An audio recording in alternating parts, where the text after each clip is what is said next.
할아버지의 직업. 지금까지 70평생을 살아오시는 동안 할아버지는 한 번도 소위 변변한 직장이라는 걸 가져본 적이 없었다. 산사람들에게 변변한 직장이란 일정한 보수를 받고 고용되는 직업을 뜻한다. 하지만 할아버지는 다른 사람들에게 고용되어 생활하는 것을 도저히 참아내지 못하시는 분이셨다. 할아버지는 그렇게 해봤자 만족은 없고 시간만 낭비할 뿐이라고 주장하셨다. 맞는 말씀이었다. 내가 5살이던 1930년에 옥수수 1부쉘, 약 30kg이래요. 1부쉘의 가격은 25센트였다. 옥수수 1부쉘을 살 사람을 찾을 수 있다면 말이다. 물론 그렇게 쉬운 일은 아니었지만, 설사 옥수수 1부쉘 부쉘의 값이 10달러였다 해도 우리 생활을 지탱하기는 힘들었을 것이다. 우리 밭의 옥수수 수확량이 워낙 적었기 때문이었다. 그런데 할아버지에게도 직업이 있었다. 할아버지는 남자라면 누구나 직업을 가져야 하고 또 자기 직업에 자부심을 가져야 한다고 말씀하셨다. 할아버지는 정말 그러셨다. 할아버지의 직업이란 건 할아버지의 스코틀랜드 쪽 가게로부터 수백 년 동안 전해 내려온 위스키 제조업이었다. 산에 살지 않은 사람들은 누가 위스키를 제조한다고 하면 그다지 좋은 눈으로 바라보지 않는다. 하지만 그런 비난을 받아야 하는 사람은 대도시에 사는 범법자들이다. 그런 사람들은 사람들을 고용해서 대량으로 위스키를 만들어낸다. 위스키의 품질은 아랑곳하지 않고 그저 많이, 빨리 만들어내는 데에만 신경을 쓴다. 그런 사람들은 밀기구를 빨리 발효시키고 위스키에 그럴듯한 거품을 주려고 양잿물이나 산화칼륨을 쓴다. 게다가 위스키를 거를 때에도 채 대신 철거물이나 주석구물, 때로는 트러그 라디에이터를 쓰곤 한다. 이런 것들은 모두 독성이 있어서 사람을 죽일 수 있는데도 말이다. 할아버지는 그런 놈들은 목을 매달아야 된다고 하셨다. 어떤 직업이 만들어낸 것 중에서 가장 나쁜 것만 보고 판단한다면 나쁜 평가를 받고 오명을 쓰지 않을 직업은 단 하나도 없다고 하시면서 할아버지는 한 벌뿐인 양복을 50년 전 그걸 입고 결혼식을 올릴 때에 그러했듯이 지금 다시 할게요. 할아버지의 한 벌뿐인 양복은 50년 전 그걸 입고 결혼식을 올리던 때에 그러했듯이 지금도 변함없이 산뜻하다. 그 양복을 만든 재봉사는 자기 일에 자부심을 느낄 것이다. 하지만 세상에는 그렇지 않은 재봉사도 있게 마련이다. 그러니 재봉사라는 직업에 대한 판단은 어떤 재봉사를 만나느냐에 달려있다. 그건 위스키 제조업의 경우도 마찬가지라는 게 할아버지의 설명이셨다. 일리 있는 말씀이었다. 할아버지는 위스키 속에 일절 아무것도 넣지 않았다. 설탕조차도 넣지 않았다. 설탕은 위스키의 농도를 흐려 양을 불리는 데 사용되곤 했다. 하지만 할아버지는 옥수수만을 사용해서 그야말로 100% 순수한 위스키를 만들곤 하셨다. 또 할아버지는 위스키를 숙성시킨다는 이야기를 들으면 참지 못하셨다. 할아버지는 평생 동안 이런저런 놈들이 오래된 위스키가 더 좋다고 떠들어대는 이야기를 무수히 들어왔다고 하셨다. 그래서 한 번은 실험을 해보셨단다. 막 만든 위스키 중에서 얼마를 드러내 놓았다가 한 일주일 정도 지나서 맛을 봤는데 다른 위스키 맛과 눈꼽만치도 차이가 나지 않았다. 사람들이 그렇게 느끼는 건 위스키를 오랫동안 통 안에 넣어두면 나무통의 냄새와 색깔이 위스키에 배기 때문이다. 그렇게 통 냄새를 맡고 싶은 머저리 같은 놈들이면 통 속에다 대가리를 쳐박고 실컷 냄새를 맡고 나서 깨끗한 위스키를 마시면 될 게 아니냐는 게 할아버지의 주장이셨다. 할아버지는 그런 사람들을 통중독자라 불렀다. 나무 그루터기에 고인 물을 통 속에 오래 담가 두었다가 그런 사람들에게 팔면 통냄새가 물씬 날 테니까 좋아라고 마실 거라고 욕을 하시면서 사실 할아버지는 위스키통을 둘러싸고 벌어지는 그 모든 소동에 대해서 불같이 화를 내시며 이렇게 퍼붓곤 하셨다. 그런 소동은 확인해보면 알겠지만 몇 년치 위스키를 한꺼번에 갖출 수 있는 부자 회사들이 퍼뜨린 게 틀림없어. 그런 식으로 해서 통냄새가 별 만큼 위스키를 오래 저장해 둘 수 없는 가난한 제조업자들을 쥐어짜는 거야. 그들은 엄청난 돈을 뿌려가며 자기들 위스키가 다른 위스키들보다 더 좋은 통냄새가 난다고 선전을 해대지. 이런 선전에 넘어가는 닭대가리 같이 멍청한 놈들은 무슨 수를 써서든 그런 술을 마시려고 하고 하지만 아직도 세상에는 통중독자가 되지 않은 지각 있는 사람들이 있어서 가난한 제조업자들이 그런 대로 살아갈 수 있는 거야. 위스키 제조업이 자신이 알고 있는 유일한 직업이었던 할아버지는 이제 내 나이도 6살이 된 데다가 내가 나이가 들어 직장을 때려치우거나 다른 방법으로 생계를 꾸려갈 수 없을 때 써먹을 수 있을 테니 위스키 만드는 법을 배워두라고 나에게 권하셨다. 나는 할아버지와 내가 힘을 합쳐 싸워야 하는 상대가 바로 통냄새 위스키를 물어붙이는 부자 회사들이란 걸 단박에 알아차렸다. 그래도 나는 할아버지가 나를 택해서 그 기술을 가르쳐주는 것이 무척 자랑스러웠다. 할아버지의 증류기는 실개천들이 모여들어 시내를 이루는 곳에 있었다. 그 증류기는 빽빽한 월계수와 인동덩굴에 깊이 파묻혀 있어서 하늘을 나는 새들도 찾아내기 힘들 정도였다. 할아버지는 자신의 증류기를 무척 자랑스러워하셨다. 솥과 뚜껑 꼭지, 벌레라고 부르는 코일까지 모두 순동으로 만들어진 증류기였다. 다른 것들보다는 작은 증류기였지만 큰 것이 필요하지도 않았다. 할아버지는 한 달에 한 번씩 11갤런, 약 42리터의 위스키를 만들어냈다. 그중 9갤런은 사거리에 가게를 하고 있는 젠킨슨 씨에게 1갤런당 2달러를 받고 팔았다. 그것은 옥수수가 만들어낸 것 치고는 꽤 큰 액수였다. 우리는 그 돈으로 생필품을 샀고 적으나마 저축도 했다. 할머니는 남은 돈을 담배쌈지에 넣어 과일 항아리 속에 놓아두셨다. 할머니는 나도 힘들게 일하고 기술을 배웠으니 그 속에는 내 목도 있다고 하셨다. 남은 2갤런은 그냥 집에 두었다. 할아버지는 가끔가다 한 번씩 마시거나 친구들이 왔을 때 내놓을 요량으로 술을 집안에 두는 걸 좋아하셨다. 할머니는 주로 감기약을 만드는 데 술을 쓰셨다. 또 뱀이나 거미한테 물리거나 발에 멍이 들었을 때도 술이 필요했다. 나는 얼마 안 가 술을 증류시키는 일이 보통 힘든 일이 아니라는 걸 알았다. 다른 사람들은 위스키를 만들 때 하얀 옥수수를 주로 썼지만 우리는 그렇게 하지 않았다. 우리는 붉은 인디언 옥수수만 길렀기 때문에 술을 만들 때도 그것만 썼다. 거무칙칙한 붉은 빛을 띤 인디언 옥수수는 술색을 약간 붉게 만들었다. 이런 색을 내는 위스키는 없었다. 우리는 우리 위스키의 색이 자랑스러웠다. 그걸 보면 누구라도 만든 사람이 누구인지 알 테니 말이다. 술을 만드는 일은 우선 옥수수 자루에서 알을 떼내는 것으로 시작한다. 이때는 할머니도 도와주셨다. 떼낸 옥수수 알 중 일부는 자루 속에 집어넣어 따뜻한 물을 부어 햇볕을 쬐이거나 겨울이면 자루째 불 곁에 두었다. 옥수수 알이 잘 섞이도록 하려면 하루에도 2~3번씩 자루를 뒤집어 주어야 한다. 이렇게 4~5일이 지나면 기다란 싹들이 올라온다. 떼어낸 다른 옥수수 알들은 갈아서 가루로 만들었다. 제분업자에게 가져가면 꽤 많은 돈이 들었기 때문에 우리가 직접 갈아 썼다. 할아버지에게는 손수 만든 맷돌이 있었다. 돌에 붙은 손잡이를 돌리면 아래 위 돌 2개가 서로 어긋나 돌아가도록 만든 맷돌이었다. 할아버지와 나는 그렇게 빻은 옥수수 가루를 골짜기 위쪽, 증류기가 있는 곳까지 가져갔다. 물은 나무 홈통을 개울에 연결하여 끌어다 썼다.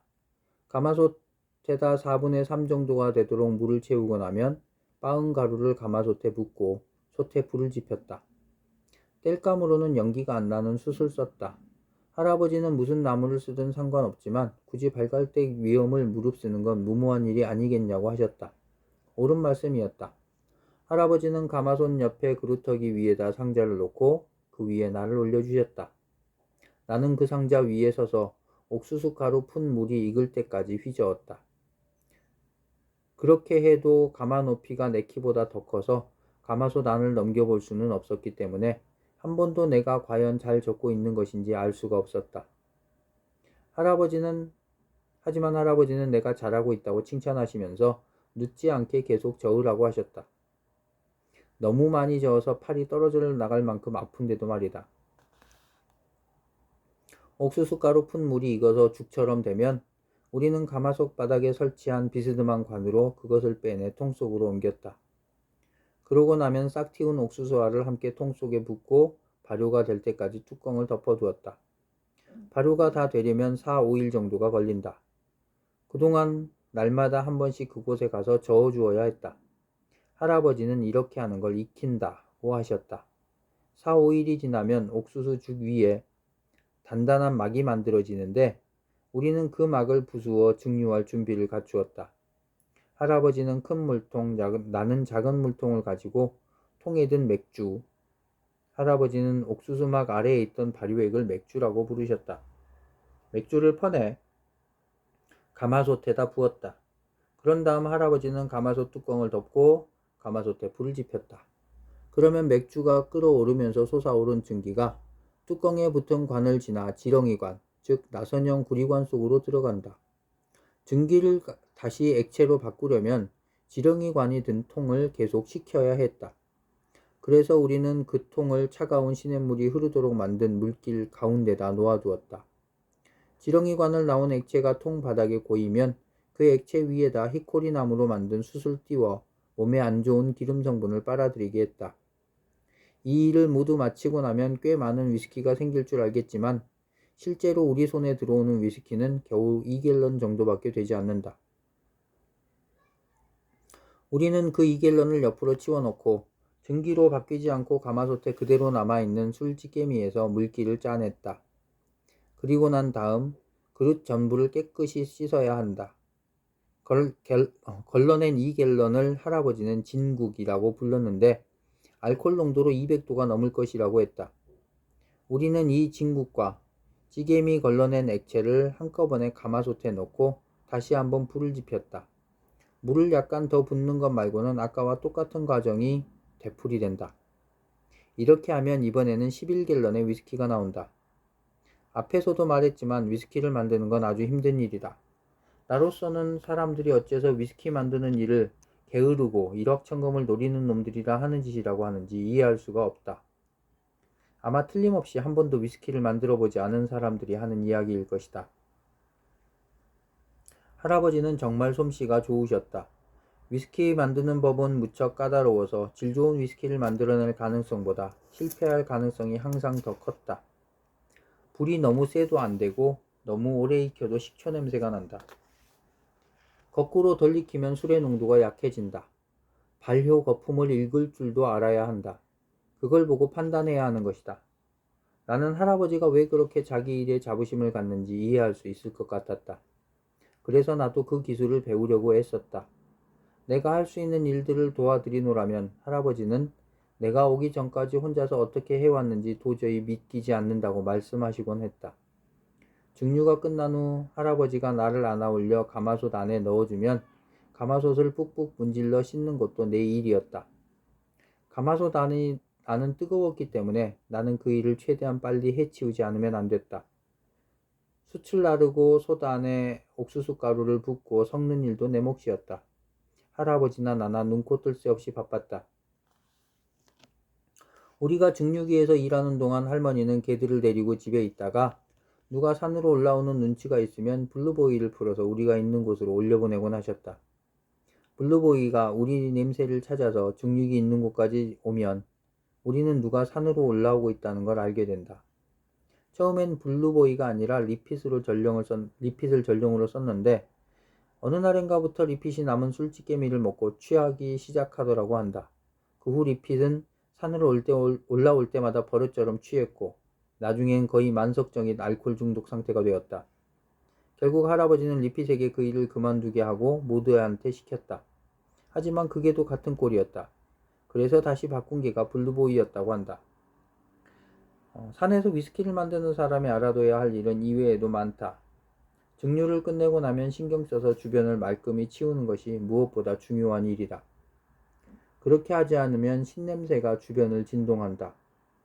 할아버지는 순살한 건 사냥개와 같아서 몇 킬로미터나 떨어진 곳에 술찌개미 냄새도 맡을 수 있는 코를 가졌다고 하셨다. 개코 순살한 말이 생겨난 것도 그 때문인 것 같다고 하시면서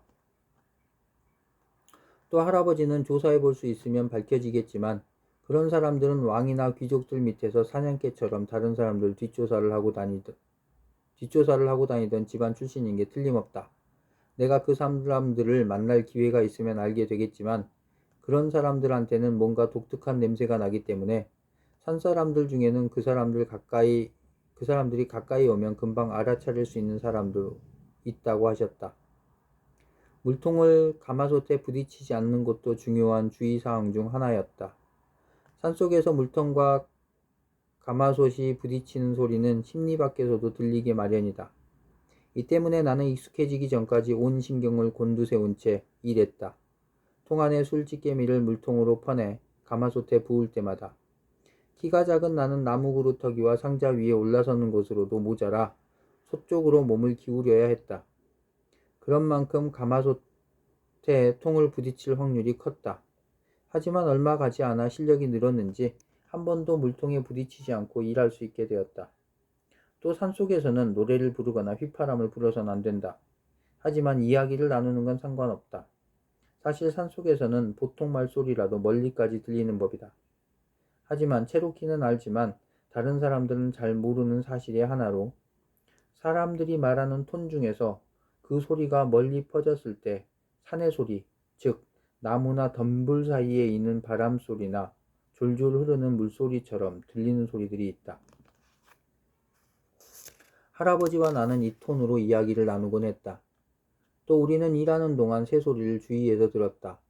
새들이 날아가고 나무 귀뚜라미가 우는 걸 그치면 조심해야 한다. 할아버지는 머릿속으로 판단해야 하는 일이 한두 가지가 아니다. 하지만 한꺼번에 이것저것 모두 신경 쓰려고 애쓸 필요는 없다.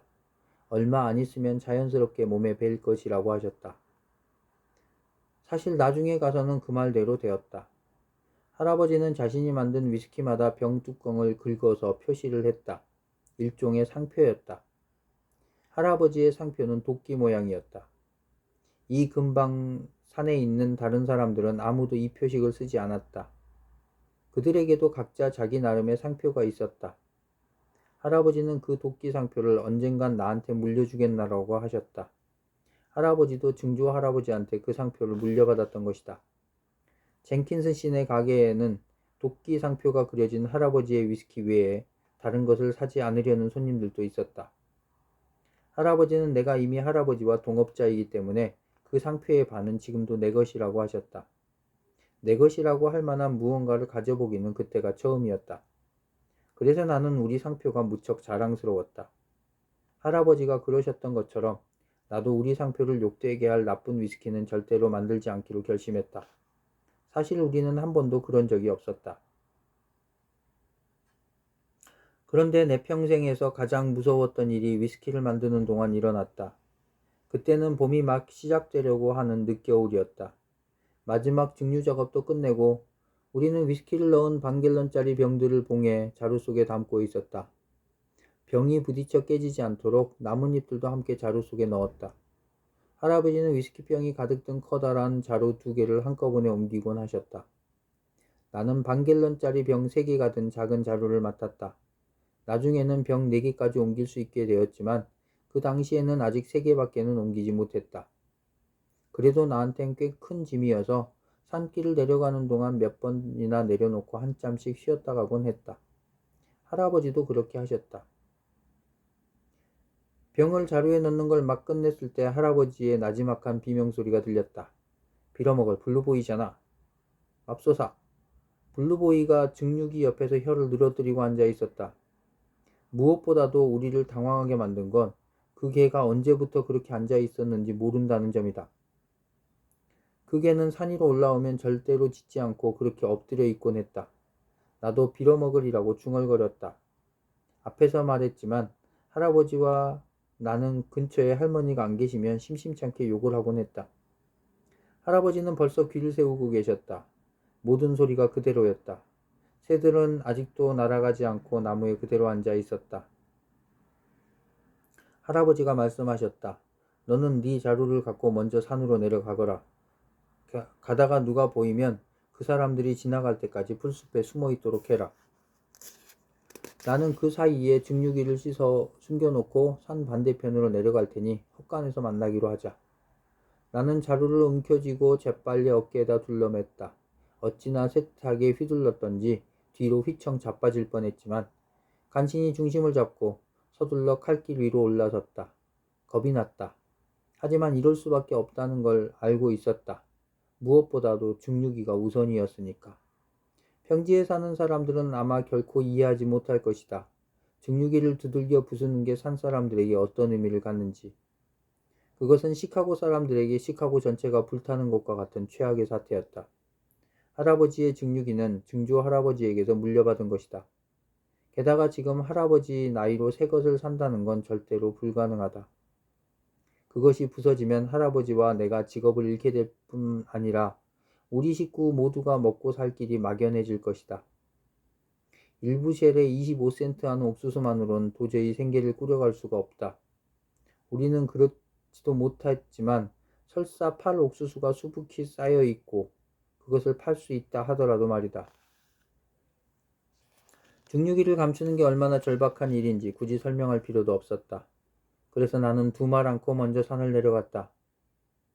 하지만 병 3개가 든 자루를 짊어지고 뛰기란 보통 힘든 일이 아니었다. 할아버지는 블루보이를 나와 함께 가도록 해주셨다. 나는 바로 앞에서 걸어가는 블루보이에게서 눈을 떼지 않았다. 그 개는 내가 인기척을 느끼기 훨씬 전에 바람에 실려오는 냄새를 잡아낼 수 있을 테니 말이다. 칼길 양편은 깎아지른 듯한 산비탈이어서 걸을 수 있는 공간이라고는 좁다란 개울뚝뿐이었다. 블루보이와 함께 칼길을 반 정도 내려갔을 때였다. 저 아래 산골짜기에서 개들이 컹컹대며 지저대는 소리가 들렸다. 할머니가 개들을 몽땅 풀어놓았던 것이다. 개들은 산길을 따라 뛰어 올라오면서 계속 지저대고 있었다. 뭔가 안 좋은 일이 생긴 게 틀림없었다. 나와 블루보이는 잠시 걸음을 멈추었다. 칼길로 들어선 개들이 우리 쪽으로 오고 있었다. 블루보이는 귀와 꼬리를 세운 채 계속 코를 킁킁거렸다. 등에 털까지 곤두선 그 개의 걸음걸이는 긴장으로 몹시 뻣뻣했다. 과연 블루보이였다. 바로 그 순간 그 사람들이 나타난 것이다. 산모퉁이를 돌아서 불쑥 모습을 드러낸 그들은 나를 보더니 깜짝 놀라 걸음을 멈추었다. 나중에 다시 생각해보니 겨우 4명밖에 안 되는 사람들이었는데 일개 소대는 되는 것처럼 느껴졌다. 하나같이 덩치가 컸고 윗도리에는 번쩍이는 배지를 달고 있었다. 사람들은 생판 처음 보는 물건을 보듯이 가만히 서서 나를 쳐다보았다. 나도 걸음을 멈추고 그들을 바라보았다. 입안이 바짝바짝 마르고 무릎이 후들거렸다. 맙소사, 어린애잖아. 그 중에 한 사람이 고함을 질렀다. 인디언 애새끼야. 다른 사람이 말했다. 모카신을 신고 사슴가죽으로 만든 바지에다 셔츠, 게다가 길고 검은 머리까지. 인디언이 아니라고 나설 방도는 도저히 없었다. 한 사람이 앞으로 나서며 얘야, 그 자루에는 뭐가 들었니? 라고 묻는데 다른 남자 한 명이 고함을 질렀다. 저게 조심해. 블루보이가 슬금슬금 그 사람들 쪽으로 걸어가고 있었다. 블루보이는 낮은 소리로 으르렁거리면서 이빨을 드러냈다. 블루보이는 자기가 할 일이 무엇인지 잘 알고 있었다.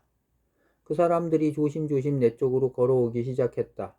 그들을 뚫고 달아날 수는 없었다. 그리고 개울에 뛰어든다면 쉽게 잡힐 것이고 도로 산 위에 달아나면 증류기가 있는 곳으로 사람들을 데려가는 꼴이 될 것이다. 그것은 내 책임이었다. 증류기를 지키는 것이 할아버지의 책임인 것처럼 나는 가파른 산등성 위로 도망치는 쪽을 택했다. 산등성 위를 뛰어오르려면 요령을 알아야 한다. 하지만 설사 여러분들이 산등성 위로 올라가야 할 일이 있더라도 되도록이면 그렇게 하지 말기를 바란다. 할아버지는 나에게 체로키들이 어떻게 산등성 위를 뛰어오르는지 보여주셨다. 똑바로 위로 올라가면 안 된다. 비스듬하게 각도를 잡아서 옆으로 오르도록 해야 한다. 덤불이나 나무 뿌리에 발을 딛게 되므로 땅을 밟고 달리는 일은 거의 없다. 이런 것들은 좋은 버팀대가 되기 때문에 절대로 미끄러지는 법이 없다. 또 이렇게 하면 빨리 달릴 수 있다. 내가 쓴 방법이 바로 이것이었다. 하지만 산 위쪽으로 방향을 잡는 대신 그렇게 하면 도로 칼길과 만나게 될 판이었으므로 나는 그 사람들과 마주보는 쪽의 산등성이를 오르기 시작했다. 그렇게 해야 아래쪽 길과 만날 수 있을 터였다. 이 때문에 나는 그 사람들 머리 바로 위를 지나가게 되었다. 그들도 길에서 벗어나 덤불을 헤치며 내 쪽으로 다가왔다. 그중 한 사람에게 까딱했으면 발목을 잡힐 뻔했다. 사람들은 내가 딛고 서 있던 덤불을 움켜쥐려고 몸을 뻗었다. 그 남자가 하도 가까이 다가오는 바람에 이제 나는 이 사람 손에 죽겠구나 라는 생각까지 들었다. 그런데 바로 그때 블루보이가 그 남자의 다리를 물었다. 그는 비명을 지르며 자기 뒤에 서 있던 사람들 위로 넘어졌고 덕분에 나는 계속 달아날 수 있었다.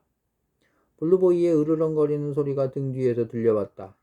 발에 채거나 얻어맞았는지 잠시 깽깽거리던 블루보이는 금방 다시 으르렁거리며 그들과 싸웠다. 나는 잠시도 쉬지 않고 내쳐 달렸다. 내 딴에는 젖먹던 힘까지 다 내서 죽을 둥 살 둥 달렸다. 하지만 자루 속에 든 병의 무게로 몸이 자꾸 뒤로 처지는 바람에 그다지 빠르지는 않았을 것이다. 그 사람들이 내 뒤에서 산을 기어 올라오는 소리가 들렸다. 그리고 그때쯤에는 나머지 개들이 싸우는 소리도 들렸다. 리핏이 으르렁거리는 소리와 모두의 컹컹거리는 소리가 또렷이 들려왔다. 그 모든 소리들은 그 사람들이 내지르는 비명과 고함과 욕설 소리에 뒤섞여 무시무시한 느낌을 갖게 했다. 나중에 할아버지는 맞은편 산을 오르다가 그 소리를 들었는데 세상에 온통 난리가 난 줄 알았다고 하셨다. 죽어라고 달리다 보니 숨이 끊어질 것처럼 힘들었다. 어쩔 수 없이 잠시 멈춰야 했다. 하지만 오래 서 있지는 않았다. 나는 산 꼭대기까지 간 다음에야 주저앉았다. 마지막에는 자루를 질질 끌면서 기어 올라가야 했다. 녹초가 될 만큼 지쳤던 것이다. 산 꼭대기에 도착했을 때까지도 개와 사람들의 소리는 여전히 들렸다. 그 소리들은 칼길 아래쪽으로 움직여 가더니 골짜기 입구까지 내려갔다. 그러는 동안에도 개 짖는 소리, 욕하는 소리, 고함 소리 따위는 쉬지 않고 계속되었다. 마치 커다란 소리공이 산길을 따라 굴러 내려가는 것 같았다. 드디어 산은 본래의 평온을 되찾았다. 일어날 수도 없을 만큼 지쳤지만 그래도 기분은 굉장히 좋았다. 그 사람들은 증류기 근처에는 얼씬도 못했다. 할아버지도 무척 기뻐하시겠지. 다리에 힘이 없어서 일어서지도 못하고 낙엽 속에 들어 누워있던 나는 이런 생각을 하며 잠이 들었다. 잠에서 깨어보니 벌써 어두운 밤이었다. 먼 산 위로 달이 솟아 있었다. 거의 다 찬 보름달이었다. 저 아래 골짜기로 내려가는 길이 훤히 내려다 보였다. 그때 개들 짖는 소리가 들렸다. 할아버지가 나를 찾으려고 개들을 풀었던 것이다. 여우머리 할 때는 개들이 그런 식으로 짖지 않는다. 개들은 나더러 들리면 대답하라고 말하는 것처럼 낑낑거대는 소리를 냈다. 내 자취를 찾아냈는지 개들이 산 꼭대기 쪽으로 달려왔다. 내가 휘파람을 불자 개들은 컹컹거리며 짖어댔다. 잠시 후 나를 에워싼 개들은 내 얼굴을 핥거나 내 둘레를 팔짝거리며 뛰어다녔다. 거의 장님이나 마찬가지인 링거까지 왔다. 나는 개들과 함께 산에서 내려왔다. 모두는 참을 수가 없었던지 할아버지와 할머니에게 나를 찾아낸 걸 알리려고 앞서 뛰어가면서 짖어댔다. 아마 칭찬을 독차지하고 싶어서였을 것이다. 냄새는 하나도 맡지 못하는 주제에 말이다. 골짜기로 내려오자 할머니가 길에 나와 서 있는 것이 보였다. 할머니는 나를 집까지 인도해 줄 불을 켜기라도 한 것처럼 등잔을 앞으로 치켜들고 서 계셨다. 할아버지도 할머니 옆에 서 계셨다. 할아버지와 할머니는 내 쪽으로 걸어오시지 않고 그냥 그 자리에 선 채 내가 개들과 함께 내려오는 것을 지켜보고 계셨다. 나도 그렇게 하는 게 더 좋았다. 나는 여전히 자루를 짊어지고 있었다. 술병은 하나도 깨트리지 않았다. 할머니가 등잔을 땅에 내려놓으시더니 무릎을 꿇고 나를 향해 팔을 벌렸다. 하도 세게 껴안는 바람에 하마터면 자루를 떨어뜨릴 뻔했다. 이제부터 집까지는 할아버지가 자루를 들어주겠노라고 하셨다. 할아버지는 지금까지 70평생 동안 이렇게 멋지게 해치워 본 건 처음이라고 하셨다. 그러면서 할아버지는 나에게 산에서 가장 뛰어난 위스키 제조업자가 될 소질이 있다고 칭찬하셨다. 할아버지는 내가 당신보다 더 좋은 술을 만들게 될 거라고 하셨다. 그렇진 않을 거라는 건 알고 있었지만 그래도 할아버지가 그렇게 칭찬해 주니 무척 자랑스러웠다. 할머니는 아무 말도 하지 않으셨다. 하지만 할머니는 집까지 나를 업어주셨다. 집까지 걸어갈 정도의 힘은 나한테도 남아 있었는데 말이다. 기독교인과 거래하다. 다음날 아침까지도 개들은 펄쩍거리며 뛰어다니거나 몸을 뻣뻣하게 치켜세운 채 자랑스럽게 걸어다녔다. 자기들이 뭔가 중요한 일을 해냈다는 것을 알고 있었던 것이다. 나도 자랑스러웠다. 하지만 나는 우쭐해하지 않았다. 결국 그것도 위스키 만드는 기술의 일부였으니 말이다. 그런데 링거가 보이지 않았다. 할아버지와 내가 휘파람을 불고 이름도 부르면서 오두막 주변을 뒤지고 다녔지만 링거의 모습은 보이지 않았다. 우리는 개들을 풀어서 링거를 찾기로 했다. 골짜기를 지나 칼길이 있는 곳까지 올라갔지만 그래도 흔적을 찾을 수 없었다. 할아버지는 전날 밤 내가 내려온 산꼭대기 길까지 되짚어 올라가면서 찾아보는 게 낫겠다고 하셨다. 우리는 덤불마다 일일이 뒤져가면서 산 위로 올라갔다. 그때 블루보이와 리틀레드가 링거를 찾아냈다. 링거는 나무와 박치기를 한 것 같았다. 아마 그 나무가 링거와 부딪힌 마지막 나무였을 것이다. 할아버지는 링거가 그 전에도 여러 번 다른 나무들에 부딪힌 것 같다고 하셨다. 링거는 마치 방망이로 두들겨 맞은 것처럼 머리가 온통 피투성인 채로 옆으로 누워 있었다. 또 뾰족한 송곳니에 혀가 찔려 있었다. 하지만 링거는 살아 있었다.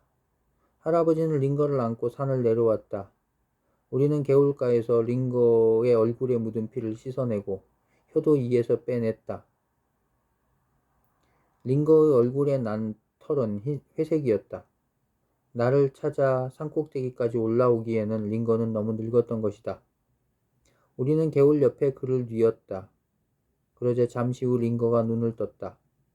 힘없고 초점을 잃은 눈이었다. 아무것도 안 보이는 것 같았다.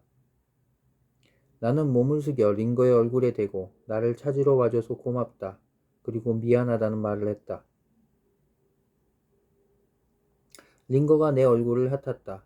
신경 쓰지 마라. 다시 한번 그런 일이 일어나도 또 그렇게 하겠다라고 말하기라도 하는 것처럼. 나는 할아버지를 도와 링거를 산 아래로 데려갔다. 할아버지가 옮기신 거나 마찬가지였지만 그래도 뒷발은 내가 잡았다. 오두막집에 이르자 할아버지는 링거를 내려놓으며 말씀하셨다. 링거는 죽었다. 그랬다. 오는 도중에 숨을 거둔 것이다. 하지만 할아버지는 우리가 자기를 집에 데려가는 줄 알고 있었을 테니 마음이 편했을 것이라고 하셨다. 그 말을 들으니 나도 좀 마음이 풀렸다. 많이는 아니었지만. 할아버지는 링거가 충성스럽게 제 할 일을 하고 산에서 죽었으니 산에 사는 개라면 누구나 원하는 명예로운 최후를 맞은 것이라고 하셨다. 할아버지가 삽을 쥐었다. 우리는 링거를 산골짜기 옥수수 밭이 있는 곳으로 옮겼다. 링거가 그토록 자랑스러워하며 지키던 밭이었다. 할머니도 따라오셨고 개들도 모두 뒤따랐다. 개들은 꼬리를 다리 사이에 살인 채 낑낑거리며 따라왔다. 나도 그런 기분이었다. 할아버지는 자그마한 떡갈나무 발치에다 링거를 묻을 자리를 팠다. 그곳은 가을이면 빨간 온나무가 가득하고 봄이면 층층나무가 새하얀 꽃을 피우는 아름다운 자리였다. 할머니가 구덩이 바닥에 하얀 목면 자루를 깔고 그 위에 링거를 놓았다. 그러고는 자루로 개를 감쌌다. 할아버지는 너구리가 파내지 못하도록 링거 몸 위에다 커다란 판자 하나를 놓았다. 우리는 무덤에 흙을 덮었다. 개들이 둘러서서 바라보고 있었다. 그 무덤이 링거의 것이라는 걸 알고 있었던 것이다. 모두는 낑낑거렸다. 모두와 링거는 옥수수밭을 함께 지키던 좋은 단짝이었는데 모자를 벗어든 할아버지가 말했다. 링거야 잘 가거라. 나도 링거에게 작별 인사를 했다. 그리고 나서 우리는 떡갈나무 밑에 잠든 그를 떠났다. 나는 가슴이 뻥 뚫린 것처럼 허전하고 마음이 아팠다. 할아버지는 내 기분이 어떤지 잘 안다. 나도 너하고 똑같은 기분을 맛보고 있다. 사랑했던 것을 잃었을 때는 언제나 그런 기분을 느끼게 된다. 그것을 피할 수 있는 유일한 방법은 아무것도 사랑하지 않는 것 뿐이지만 그렇게 되면 항상 텅 빈 것 같은 느낌 속에서 살아야 하는데 그건 더 나쁘지 않겠냐고 말씀하셨다. 링거가 그다지 충실한 개가 아니어서 우리가 별로 자랑스럽게 여기지 않았다라고 해보자. 그러면 아마 기분이 더 안 좋았을 것이다. 맞는 말씀이었다. 또 할아버지는 내가 나이가 들면 링거 생각이 날 것이고 또 나도 생각을 떠올리는 것을 좋아하게 될 것이다. 참 묘한 일이지만 늙어서 자기가 사랑했던 것들을 떠올리게 되면 좋은 점만 생각나지 나쁜 점은 절대 생각나지 않는다. 그게 바로 나쁜 건 정말 별거 아니라는 것을 말해주는 것이 아니겠냐고 하셨다. 그래도 살아남은 우리는 계속 일을 해야 했다. 할아버지와 나는 물건을 짊어지고 사거리의 젠킨슨 씨네 가게로 가는 지름길을 걸어가고 있었다. 물건이라는 건 할아버지가 우리 위스키를 가리킬 때 쓰는 말이었다. 나는 지름길로 다니는 게 좋았다. 골짜기 길을 내려오다가 마차들이 다니는 큰 길까지 가지 않고 왼쪽으로 방향을 꺾으면 지름길이 나왔다. 그 길은 커다란 손가락들을 구부린 모양으로 산등성이를 타고 쭉 올라가다가 계곡으로 비스듬하게 내려오기를 몇 번이고 반복했다. 산등성이 사이의 계곡들은 그다지 깊지 않아서 쉽게 가로지를 수 있었다. 몇 킬로미터에 걸쳐 뻗어있는 그 길 양쪽에는 소나무와 삼나무, 감나무와 인동 덩굴 따위들이 질비했다. 가을이 되어 서리가 내리고 나면 감들이 발갛게 익는다. 나는 걸음을 멈추고 그것들을 호주머니 가득 주워 담곤 했다. 그러고 나서 할아버지를 따라잡으려면 달려야 했다. 봄에는 검은 딸기를 따느라고 같은 일이 벌어지곤 했다. 한 번은 할아버지가 걸음을 멈추고 내가 검은 딸기 따는 것을 지켜보고 계셨다. 이때도 할아버지는 말 때문에 신경이 곤두서 계셨다. 사람들이 멍청하게 말에 내돌리고 있다고 생각하신 것이다. 갑자기 할아버지가 물었다. 작은 나무야, 검은 딸기는 펄을 때 빨갛다는 걸 아니? 이게 무슨 말인가? 나는 어리둥절했다. 할아버지는 내 얼굴을 쳐다보며 웃음을 터뜨리셨다. 색깔로 나타낸답시고 저것들을 검은 딸기라고 부르잖아. 그런데 사람들은 아직 익지 않은 걸 퍼렇다고 하거든. 그런데 저 검은 딸기는 익지 않으면 빨갛잖아. 사실이었다. 이제 할아버지는 정색한 얼굴을 하고 계셨다. 말 많은 그 빌어먹을 놈의 자식들이 이렇게 모든 걸 엉망진창으로 만들어버린단 말이야. 앞으로 너는 누가 다른 사람을 헐뜯는 말을 하면 그 말을 가지고 판단하면 안 된다. 그런 건 아무 쓰잘데기도 없는 거니까. 그것보다 말투를 잘 들어봐. 그러면 그놈이 비열하게 거짓말하고 있는지 아닌지 알 수 있을 테니. 할아버지는 세상에 말이 너무 많은 게 문제라고 몹시 언짢아 하셨다. 틀린 말이 아니었다. 지름길 양편에는 히코리 열매와 밤, 도토리, 호두 따위들이 지천으로 널려 있었다. 그래서 사실 계절을 가리지 않고 사거리 가게에서 돌아올 때면 나는 항상 뭘 줍느라고 바빴다. 물건을 사거리 가게까지 짊어지고 가는 것은 꽤 큰일이었다. 술병 3개가 든 자루를 낑낑거리며 메고 가던 나는 할아버지보다 한참이나 뒤쳐서서 걷는 게 다반사였다. 내가 할아버지를 따라잡을 때는 할아버지가 어디에선가 기다려줄 때였다. 그렇게 해서 할아버지를 따라잡고 나면 우리는 그곳에서 잠깐씩 쉬었다 가곤 했다. 이렇게 한 휴식처에서 다른 휴식처로 옮겨가는 식으로 쉬엄쉬엄 길을 걸었기 때문에 그렇게 힘들지는 않았다. 하지만 마지막 산등성이에 이르면 우리는 언제나 덤불 속에 앉아 쉬면서 가게 앞에 피클통이 있는지 살펴보았다. 피클통이 가게 앞에 나와 있지 않으면 만사가 순조롭다는 뜻이었다. 반대로 그게 문 앞에 놓여 있으면 그건 순사가 왔다는 뜻이기 때문에 우리는 물건을 가게로 가져가서는 안 되었다. 산사람들은 누구나 그곳에 오면 피클통이 있는지부터 살폈다. 그들도 하나같이 가게에 넘길 물건들을 갖고 있었으니까.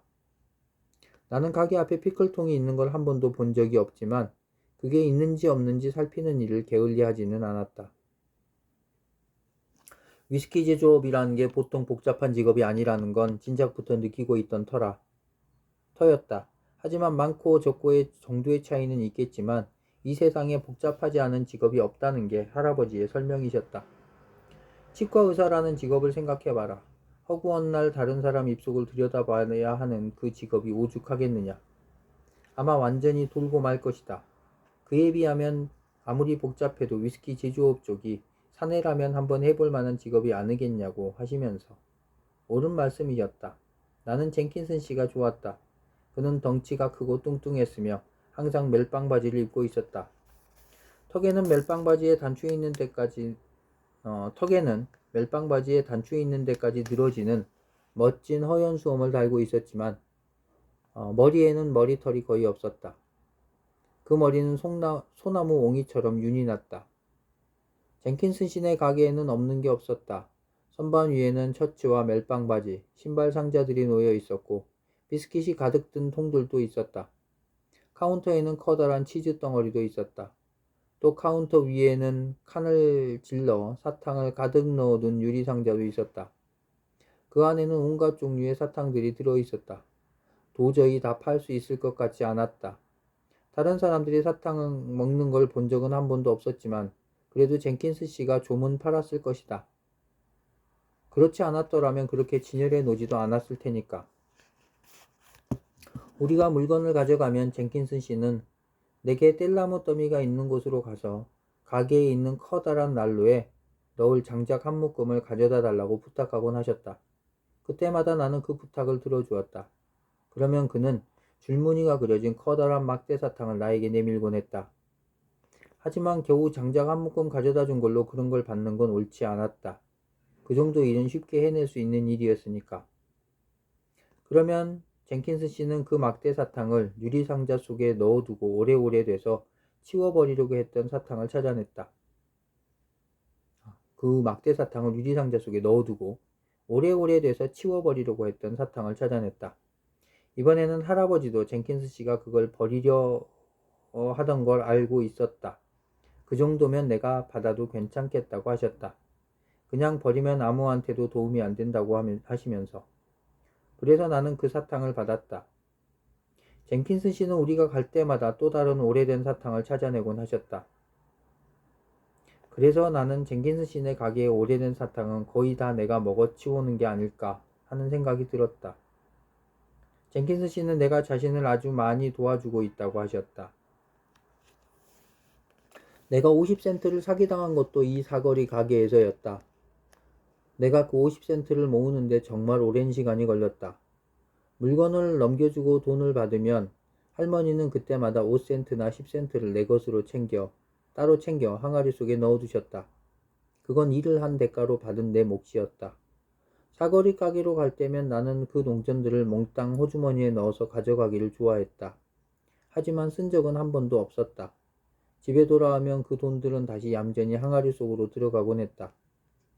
그걸 주머니에 넣어 가게로 가져가면서 그 돈들이 모두 내 거라고 생각하면 그럴 수 없이 마음이 뿌듯했다. 가게에 들어서면 내 눈에는 사탕 진열대 속에 든 빨갛고 커다란 상자에서 떠날 줄 몰랐다. 값이 얼마나 될지는 모르겠지만 다음 크리스마스 때면 할머니께 사드릴 수 있을 것이다. 그러면 우리는 그 속에 든 것을 먹게 되겠지. 그런데 그렇게 되기 전에 그만 50센트를 사기당하고 만 것이다. 물건을 넘겨주고 나니 거의 점심시간이 다 되어가고 있었다.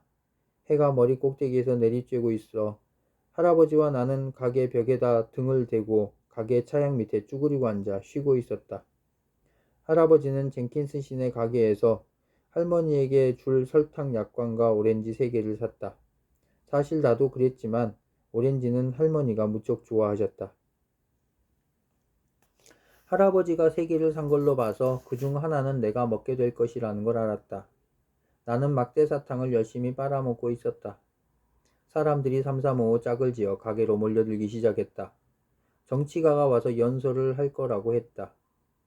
이제 할아버지는 더 이상 쉬고 있지 않을 것이다. 앞에서도 말했지만 할아버지는 정치가 따위는 빌어먹을 놈들이라고 여기고 있었다. 그런데 우리가 휴식을 끝내기도 전에 그만 정치가가 먼저 우리가 있는 곳으로 오고 말았다. 그 사람은 길에 먼지 구름을 일으키는 커다란 차를 타고 왔다. 그래서 그 사람이 그곳에 도착하기 전에 사람들은 멀리서부터도 그를 쳐다보고 있었다. 차를 모는 운전사가 따로 있어서 그는 차 문을 열고 나왔다. 뒷자리에는 여자 한 명도 같이 타고 있었다. 정치가가 연설을 하는 동안 그 여자는 반밖에 안 피운 가느다란 담배를 창밖으로 던지곤 했다.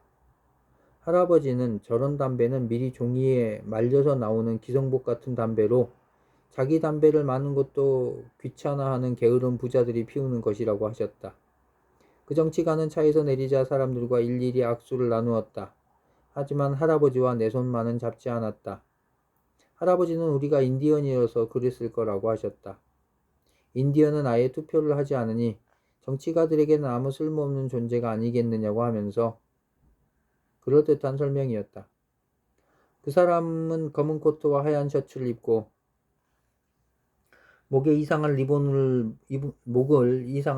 묶고 있었다. 검은색의 그 리본은 밑으로 축 늘어져 있었다. 자주 웃는 걸로 봐서 기분이 꽤 좋은 것 같았다. 사실 그가 미치기 전까지는 그랬다. 상자 위에 올라선 그 사람은 워싱턴시의 상황에 대해 열심히 이야기하기 시작했다. 그곳은 완전히 지옥이었다. 그 사람은 그곳이 소돔과 고모라와 하등 다를 바 없다고 했다. 내가 듣기에도 그랬다. 그 사실을 놓고 갈수록 흥분하던 그는 드디어 목에 맨 리본까지 풀어 헤쳤다. 이 모든 죄악의 배후에는 카톨릭 교도들이 있다. 사실 카톨릭 교도들이야말로 그 모든 것을 손에 쥐고 흔드는 사람들이었다.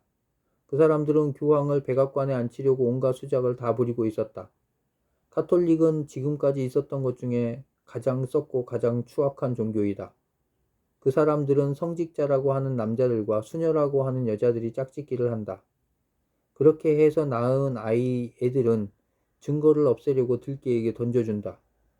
일찍이 본 적도 들은 적도 없는 끔찍한 일이 일어나고 있다. 그 정치가는 이렇게 떠들어댔다.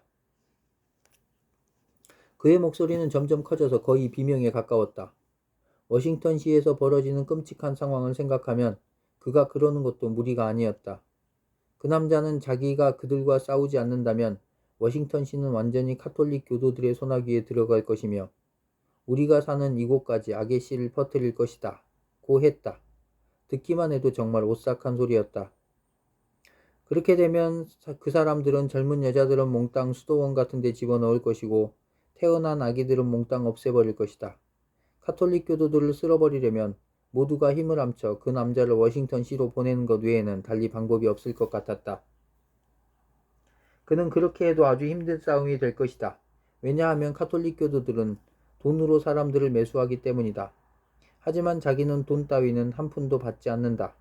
자기는 돈을 쓸 줄도 모르고 또 돈이라면 아주 싫어하는 사람이라고 말했다. 그 사람은 다 때려치우고 우리 같은 사람들처럼 그냥 속 편하게 살 생각도 가끔씩 한다고 했다. 편하게 살겠다니. 나로서는 그 말이 무척 섭섭했다. 하지만 연설을 마치고 상자에 내려온 그 남자는 다시 웃으면서 사람들과 악수를 나누기 시작했다. 그 모습을 보니 그 정치가가 포기하지 않고 워싱턴시의 상황을 바꾸기 위해 열심히 노력하리라는 것을 알 수 있었다. 또 충분히 그럴 자신도 있는 것 같았다. 그 덕분에 내 기분도 좀 나아졌다. 저 사람은 다시 그곳으로 돌아가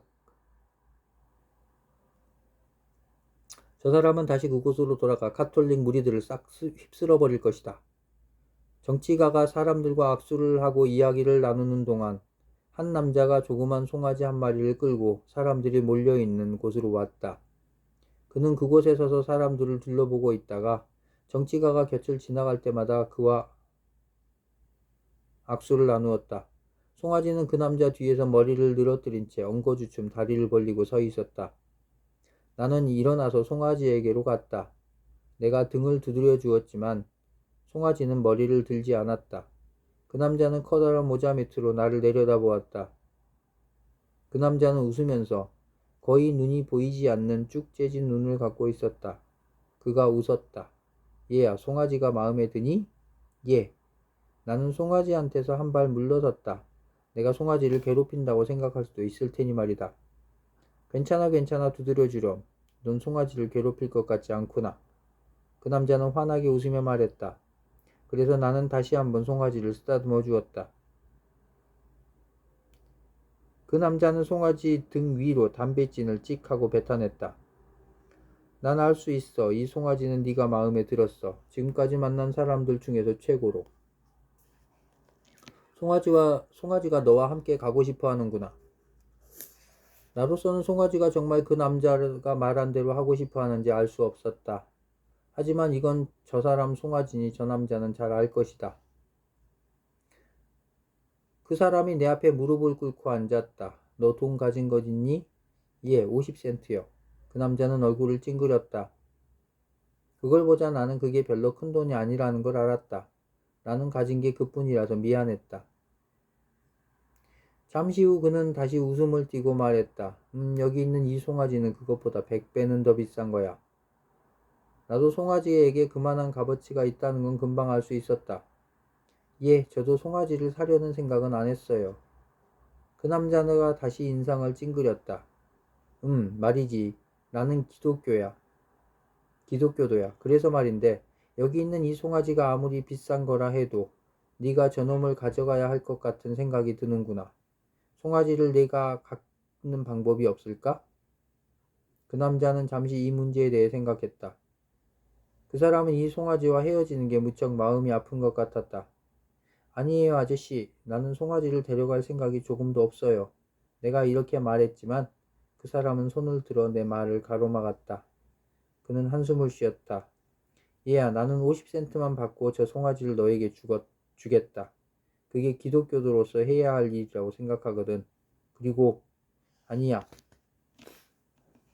내 대답을 듣고 있을 새가 없구나. 그냥 50센트를 나한테 다오. 그러면 송아지를 줄 테니.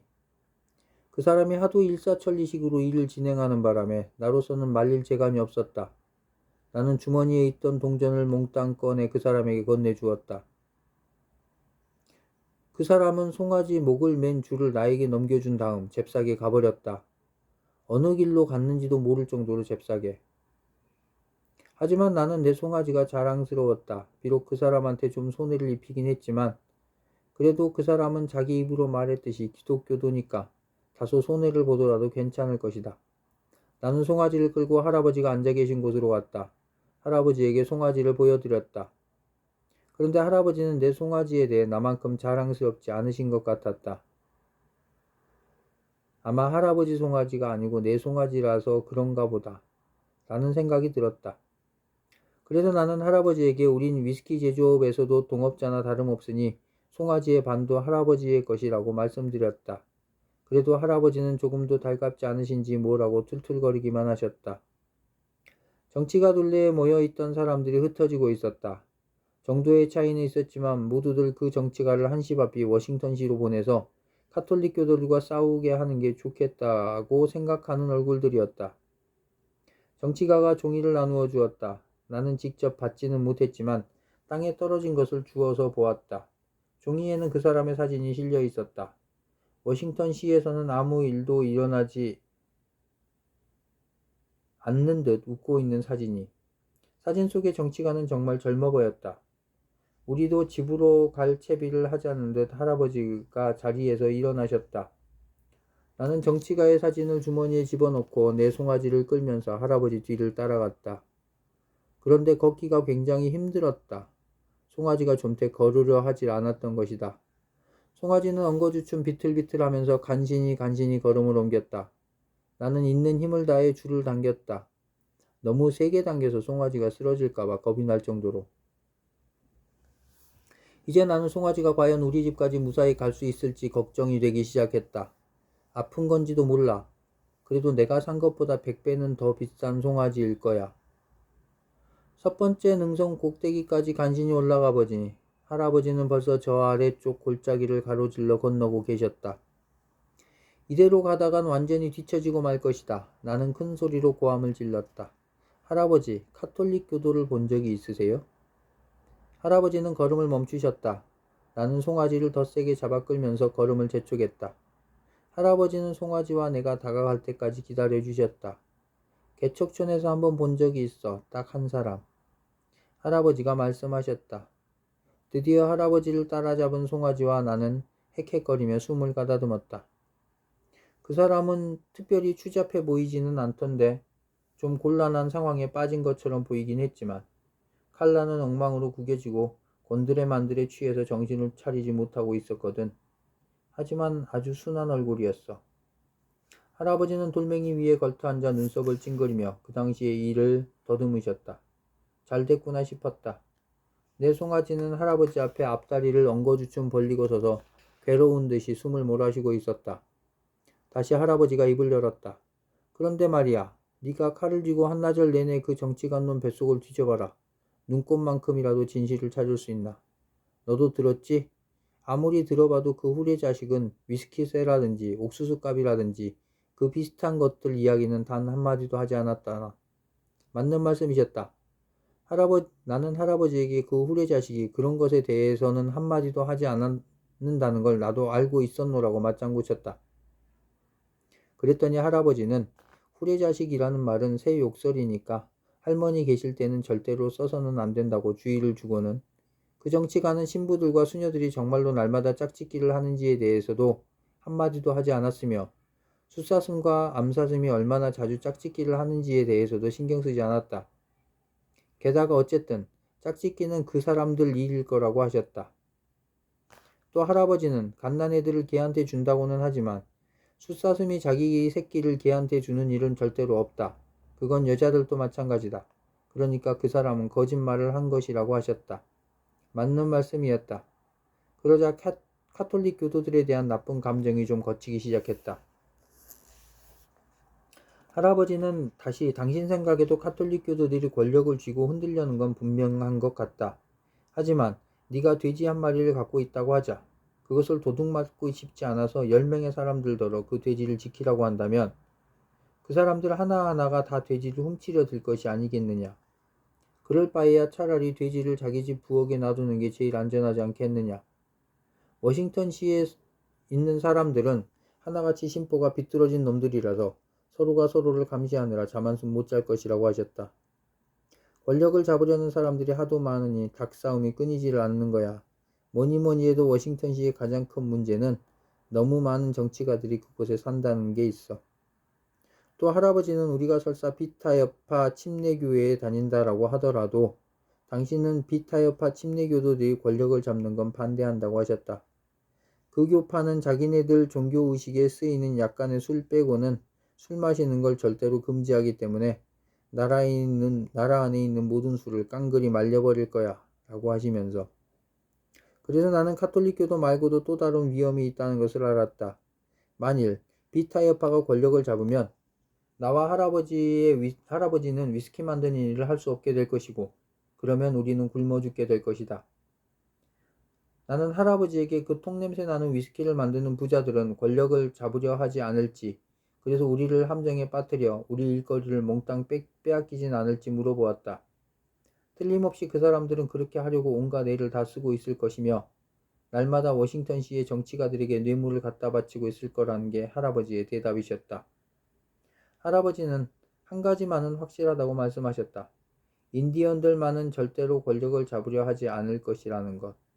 과연 그럴 것 같았다. 할아버지가 이야기하시는 동안 내 송아지가 넘어졌다.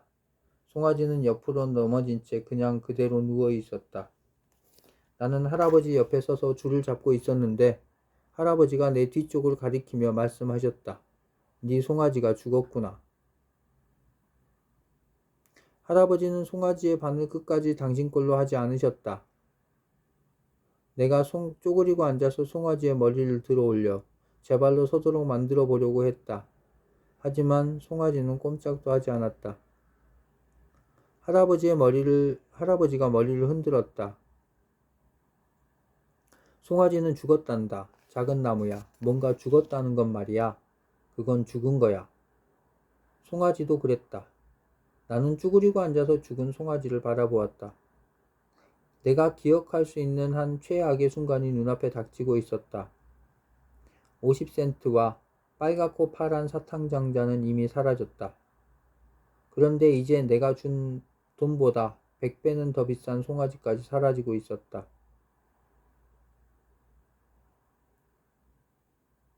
할아버지는 목가신에 꽂혀있던 긴 칼로 송아지의 배를 잘라 간을 꺼냈다. 할아버지가 간을 가리킨다. 얼룩덜룩한 걸 보니 병에 걸린 거야. 먹을 수도 없어. 먹지도 못하다니. 죽은 송아지를 가지고 할 수 있는 건 아무것도 없을 것 같았다. 나는 울지 않았지만 거의 울기 일보 직전이었다. 할아버지는 쭈그리고 앉아서 송아지 가죽을 벗겼다. 이걸 할머니에게 갖다 드리면 가죽값으로 10센트는 줄 게다. 가죽은 쓸모가 있거든. 그리고 집으로 돌아가면 개들을 이리로 보내자. 개들이라면 이 송아지를 먹을 거야. 내 생각에도 그게 가장 좋은 방법인 것 같았다. 나는 송아지 가죽을 짊어진 채 할아버지 뒤를 따라 터벅터벅 걸어갔다. 할머니가 물어보지도 않았는데 나는 할머니에게 50센트를 병에 도로 넣을 수 없다는 것과 그 돈을 송아지 사는데 썼다는 것. 그런데 그 송아지는 죽어버렸다는 것을 고백했다. 할머니는 가죽값으로 10센트를 주었다. 나는 그 돈을 받아 항아리 속에 넣었다. 그날 저녁 식사는 내가 좋아하는 완두콩과 옥수수빵이었지만 나는 입맛이 하나도 없었다. 저녁을 먹으시던 할아버지가 나를 바라보며 말씀하셨다. 자 봐라 작은 나무야. 너 하는 대로 내 배로 들 수밖에 달리 방법이 없었단다. 만약 내가 그 송아지를 못 사게 막았더라면 너는 언제까지나 그걸 아쉬워했겠지. 그렇지 않고 너더러 사라고 했으면 송아지가 죽은 걸 내 탓으로 돌렸을 테고 직접 해보고 깨닫는 것 말고는 방법이 없었어. 그래요 할아버지. 자 그런데 너는 뭘 깨달았니? 할아버지가 진지한 얼굴로 물으셨다. 제 생각에는요. 기독교도와 거래를 해서는 안 된다는 걸 깨달았어요. 할머니가 갑자기 웃기 시작하셨다. 내 말이 뭐가 그리 우스운지는 알 수가 없었다.